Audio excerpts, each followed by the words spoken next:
தற்போதைய அண்மை செய்தி. கோவை பொள்ளாச்சி பாலியல் வன்கொடுமை வழக்கு விசாரணை வரும் 15ஆம் தேதிக்கு ஒத்திவைக்கப்பட்டிருக்கிறது. குற்றம் சாட்டப்பட்ட அனைவரும் கோவை மகளிர் நீதிமன்றத்தில் காணொலி வாயிலாக ஆஜர் செய்யப்பட்டுள்ளனர். இது தொடர்பான கூடுதல் தகவல்களை நமது செய்தியாளர் ஞானசேகரன் வழங்க கேட்கலாம்.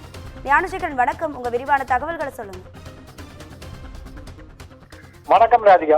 கோவை மாவட்டம் பொள்ளாச்சி பாலியல் வழக்கு பொள்ளாச்சி கிழக்கு காவல் நிலைய ஆய்வாளர், பொள்ளாச்சி அரசு மருத்துவமனை இருப்பிட மருத்துவர் ஆகியோர் ஆஜராக கோவை மகிழா நீதிமன்றம் உத்தரவு பிறப்பித்துள்ளது.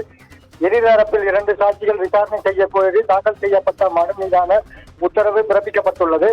பொள்ளாச்சி பாலியல் வழக்கில் அரசு தரப்பு குற்றச்சாட்டை மறுக்கும் வகையில் ஆதாரங்கள் சமர்ப்பிக்க எதிர்தரப்பிற்காக வாய்ப்பாக இன்றைய தினம் விசாரணை நடைபெற்றது. அதில் 5வதாக குற்றம் சாட்டப்பட்ட மணிவண்ணன், 6வதாக குற்றம் சாட்டப்பட்ட பாபு ஆகியோர் தரப்பில் 2 சாட்சிகள் விசாரணை செய்ய கோரி மனு தாக்கல் செய்யப்பட்டது.